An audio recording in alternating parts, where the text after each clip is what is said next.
Nai-refer na sa House Committee on Justice ang dalawang verified impeachment complaints laban kay Pangulong Bongbong Marcos. Kaugnay niyan, makakapanayam natin ng isa sa mga nag-endorso sa ikalawang impeachment complaint, si ACT Teachers Party List Representative Antonio Tino. Magandang umaga po, Congressman. Hi, good morning po sa inyo at sa ating mga taga-panood. Okay. Congressman, bakit po in-endorso nyo yung pangalawang impeachment complaint? Malakas ba yung grounds para ma-impeach po ang Pangulo?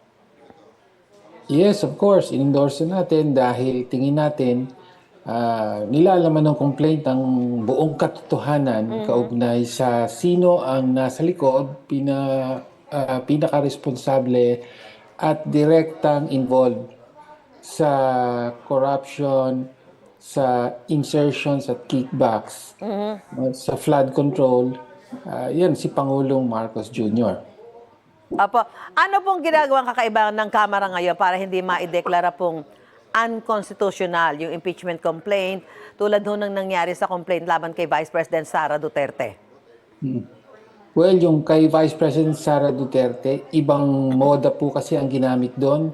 Yung tinatawag na fast track na moda na pumirma ang mahigit 1/3 o nag-endorse doon sa complaint. Kaya hindi na dumaan sa Committee on Justice, dumiretso na sa Senado para sa impeachment trial.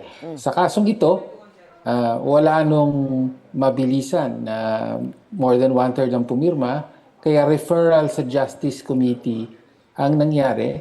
Ni-refer yung dalawang na-file na complaint sa Committee on Justice kagabi. At sa pamamagitan nito na initiate o nasimulan yung impeachment proceeding at wala namang issue or kontrobersya sa pamamaraang ito. Merong existing na Supreme Court decision kaugnay niyan, yung Francisco decision, na hindi naman nababago at malinaw naman ang pag-unawa ng lahat dito. Apo. So kaya po, hindi po masasabing unconstitutional. Apo. At sa proseso ho ngayon, gaano katagal pag-aaralan ng House Justice Committee yung reklamo para masabing sufficient in form at substance po ito?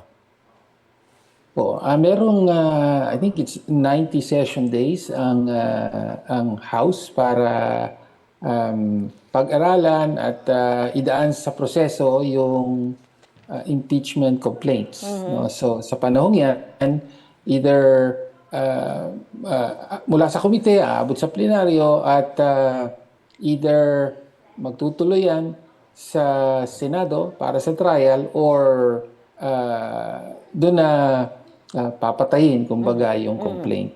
Apo, apo.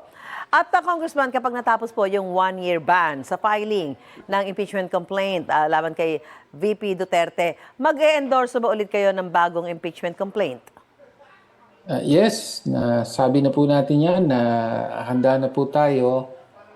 Inaantay na lang natin yung tamang timing para sa pag-file muli at pag-endorse naman sa bahagi namin ng Makabayan Reps, pag-endorse muli doon sa impeachment complaint laban kay Vice President Sara Duterte.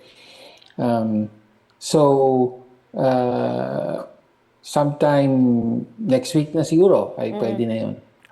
Sige, antabayanan po namin yan. Maraming salamat po, ACT Teachers Party List Representative Antonio Tino, at isang magandang umaga po sa inyo. Maraming salamat, magandang umaga rin po.